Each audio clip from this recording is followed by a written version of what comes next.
Everyone, welcome back to our YouTube E3 coverage. It's Gus and Ryan here, and we're joined by Job and Catherine. Hello. Hello. And we're going to be talking about Minecraft Story Mode. Season 2. Season 2. And Dose. I think before we dive into our chat, I'm told we have a little demo here that you just released. It's like brand new. This is really fresh. We haven't released a trailer of Story Mode Season 2. We're still working on it at Telltale Games to come together really close to when they're actually coming out.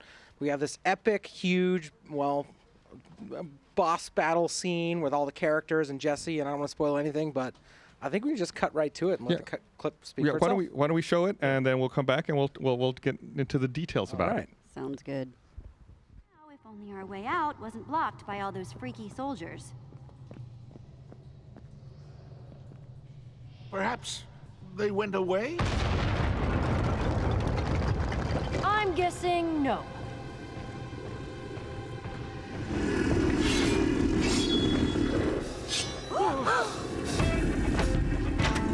There are so many of them. Stay behind me, Nerm!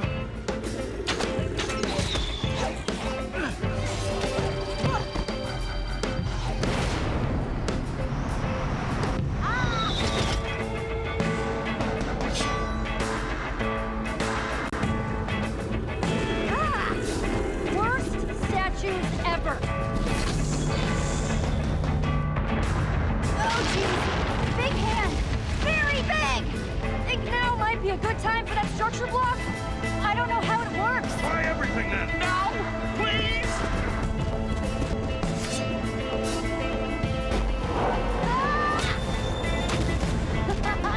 Oh, man.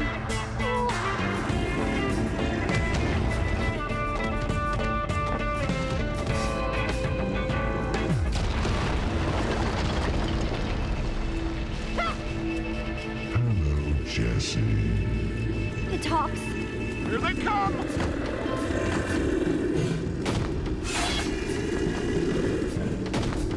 Come on! I'll show you what we did to our enemies in Purgaga! Still behind me, Nerm? Get ready, you guys! Think you're all cool because of how tall you are, huh? Proud of how tall you are?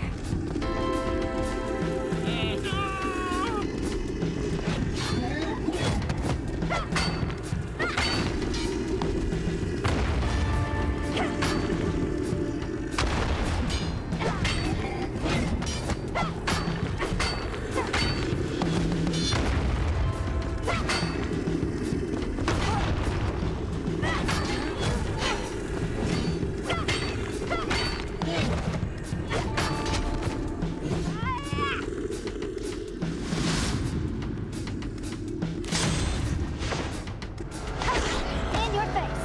Whew. Metaphor.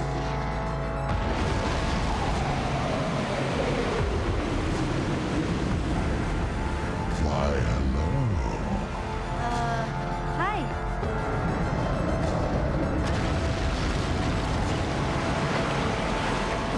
Whoa, too close. Stand still. My sword! I can almost reach it! It's so close! Don't worry! I've got it! Mostly.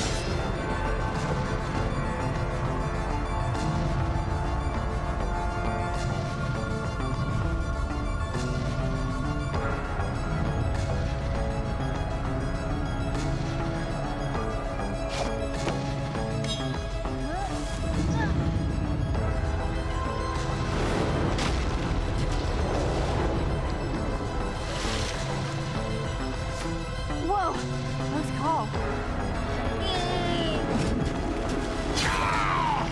Jack!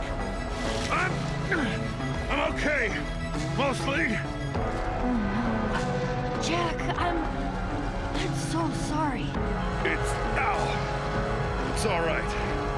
Got my bad eye. That was cold. Ditching Jack in favor of Petra. Well, it's all about choices. Choices. Choices in relationships and friendships and harrowing decisions in the heat of the action.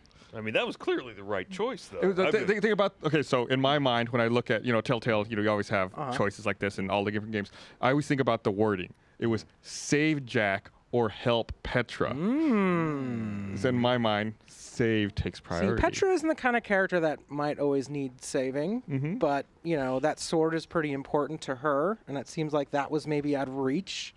And Jack, you're just starting to get to know in this season 2. He's a new character. He's an adventurer. He's been through the deep sea and the Prismarine temples. And you're going to meet him in episode 1. And Fred Tatasciore. Yep, Fred. Fred is awesome, by the way. We've got an awesome cast in store. We did in season 1. And a lot of them are returning for season 2, including Jesse Cat Tabor. Glad to be back. Yes. And that was Ashley Johnson, the voice of Petra, and lots of surprises and surprise guests popping up all through season 2. Some you might remember from season 1. So I want to remind everyone, if you have any questions you would like us to ask, you can tweet us with hashtag YouTubeE3 or talk in the YouTube chat. I've already got a question here from Twitter. Is Minecraft big on YouTube or something? I think I've seen a couple of videos. Really? People like Minecraft? That's so strange. Who's this? Kaylee Dyan is asking, how long after season 1 is this season set?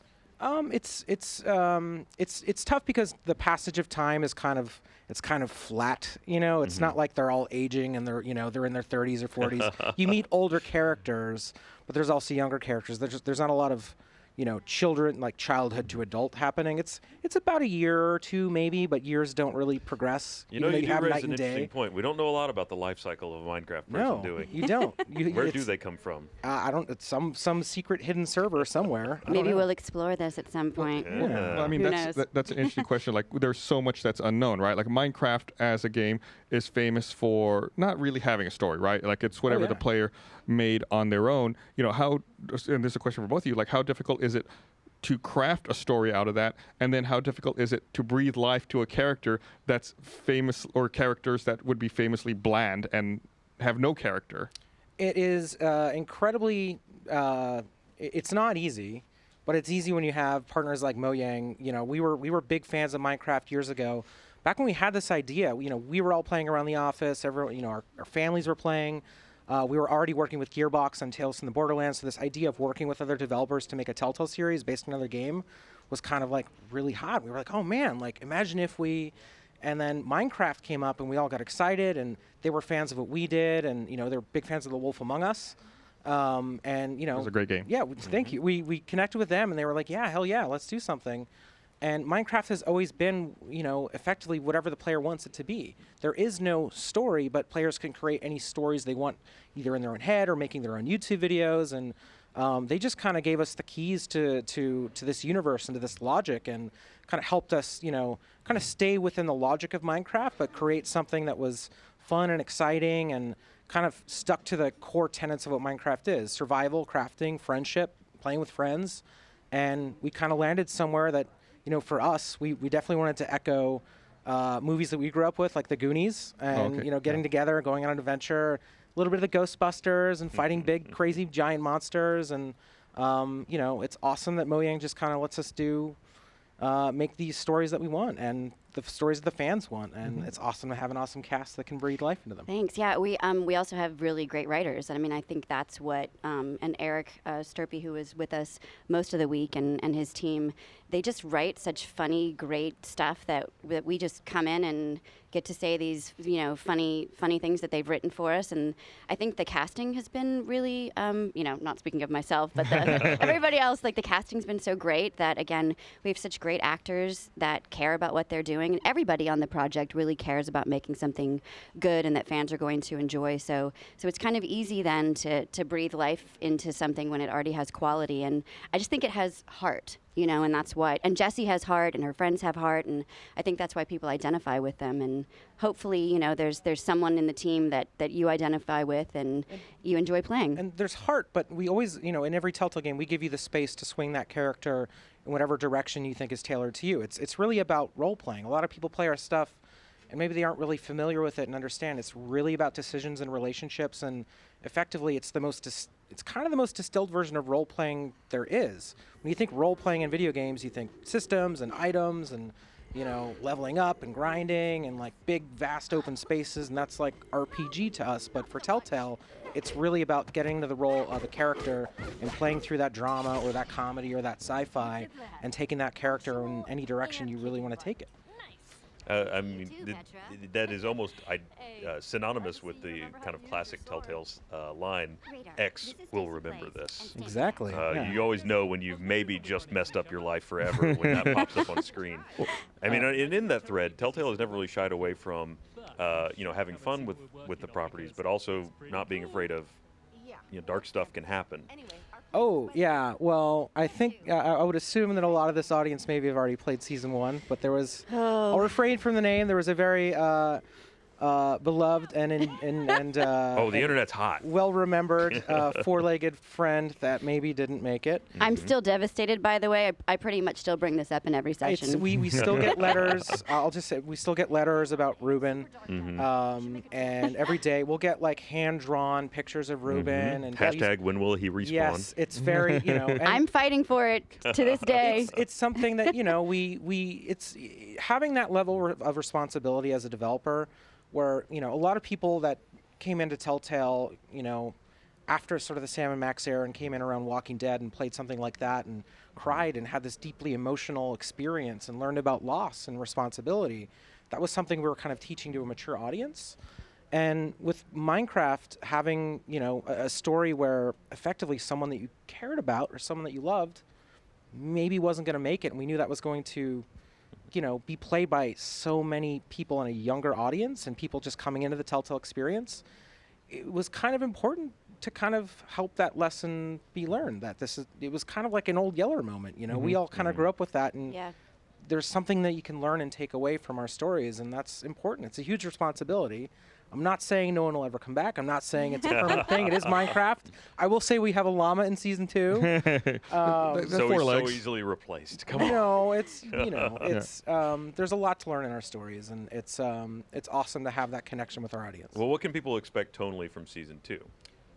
More about friendship, I would say. Yeah, okay. more about friendship, and and also just like different sort of life arcs. Also, they've been off and they've saved the world, and now they're living their lives, and it's kind of then about the choices of like, do you continue adventuring? Do you continue what you have been doing? And as friends change, do the friendships change? And how do you keep those together? And so there's a lot of that, and then there's a lot of really great new characters too, like we were talking about. Again, llama. I'll just say this again.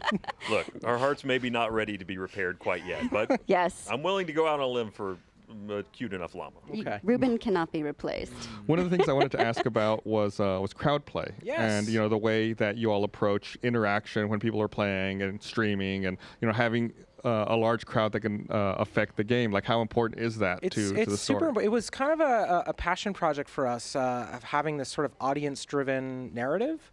We originally would get together with Walking Dead Season 1, and a lot of us as kids playing adventure games in front of the computer, have brothers and sisters, mom and dad, watch where we're pointing and clicking, decide what to say. But we would get together with Walking Dead, and we'd have the cast and crew over, Melissa Hutchison, our voice of Clementine, Adam Harrington. We'd all yell at the screen and decide what to do. That eventually became, what if we did this with our fans? We found out our fans did this in the living room. We got together in Texas, actually, with Gearbox at the Alamo Draft House. Our first crowd play was with Tales from the Borderlands.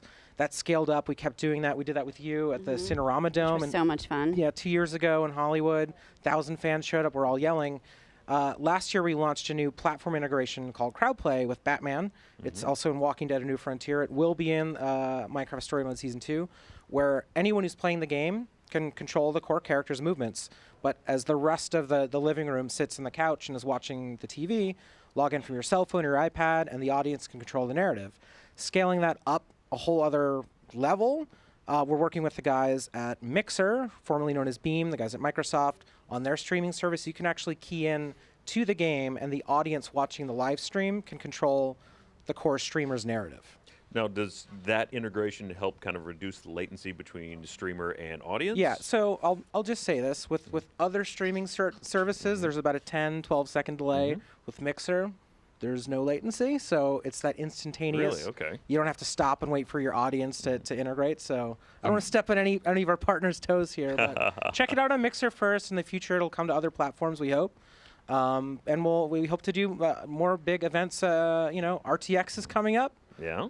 A couple weeks. Couple Nice weeks, 2 or 3 pitch, weeks thank away. Maybe we could do something there. I don't know. Fans, if you want us to do something there, let us know.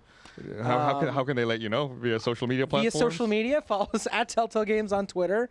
Just shout at us and shout at you guys and shout at Kat. I know some of the cast at Cat Tabor. I know some of the cast would love to do stuff like that too. It would be a really fun experience for us to actually get to play with some fans. Yeah, and maybe stream it at the same time. Who knows? Yeah, that'd be cool. I'm actually intrigued. I didn't realize the latency was so low on It that is, and we platform. only give players, 3 to 5 seconds per Yeah. decision, so we can't stop and wait. It would break the experience if we waited for the audience to all decide what to say. So that zero latency integration is important. But also, it's still great to get together in a room, whether it's a living room or a big theater, and have that energy. We do that at PAX with Borderlands and Batman, and I think we'll keep doing that for years to come. We hope. We love doing it. I actually tried out the crowd integration was also in Guardians of the Galaxy. Yes, right? it's in Guardians. And yeah, so are there still going to be the multiple modes of that? Because there were the pure audience pick the decision. There was the present it to the streamer and let them still have ultimate control as well. Yeah, Both of we'll those always work have at least those two Okay. options, and maybe more options to come. So we're just kind of at the ground floor of the feature, and always looking for feedback from our fans and from the audience. If you have ideas, let us know. If there's things you want to see, let us know. Shout at Telltale Games and let us know what you think about crowd play. Yeah, great. So when does the new season drop? When does it drop? July 11th. July 11th, Minecraft Story Mode Season 2, Episode 1 Great. Thank you. of 5. Thank you so much. 1 of 5. 1 of 5. Okay, great. Thank you so much for stopping by and for chatting having with us us. about the game.